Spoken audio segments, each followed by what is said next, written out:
September 1952. NATO initiates Operation Mainbrace, the first cooperative multilateral maneuvers since the war. The FDR was part of a NATO fleet exercise off Denmark called Operation Mainbrace. The FDR and the RAF and British aircraft carriers were witnesses to one of the most incredible multiple USO sightings in history. The Ministry of Defense in the UK actually wrote it up as a USO sighting. The exercise involves 200 ships, 1,000 planes, and over 80,000 men from its member nations in the waters near Denmark. As one of the largest and most advanced ships of the time, the USS FDR leads the way. She was part of a task force that was sealing off the Russian submarine access through the North Sea into the Atlantic. Extremely important because what if there had been a USO base underneath the North Sea in that area north of Europe? We were surveilling them, they were surveilling us. September 13th, 1952. The Danish destroyer Willemoes is in the Baltic Sea north of Bornholm Island.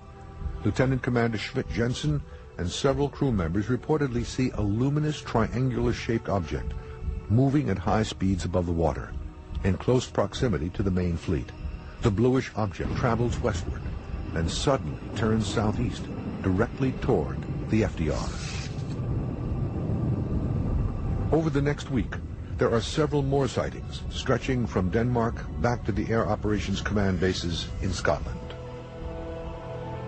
September 20th, 1952, 7:30 p.m. 3 Danish officers reportedly observe a shiny, disc-shaped object rise from the water and pass over them, again headed toward the NATO fleet and the FDR. The fast-moving metallic UFO heads east and disappears into the cloud layer. September 21st, 1952.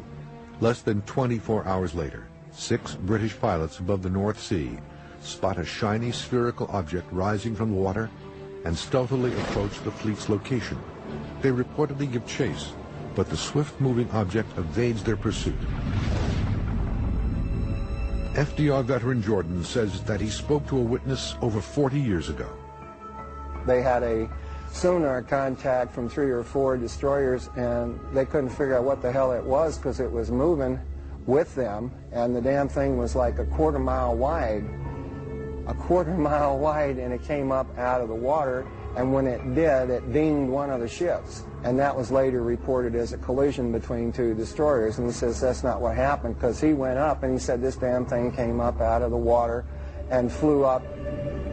According to reports, all of these sightings share a similar eerie trait. The witnesses uniformly feel that these USO objects, whatever they might be, are actually observing the naval exercises at close range. After Operation Mainbrace, there was so many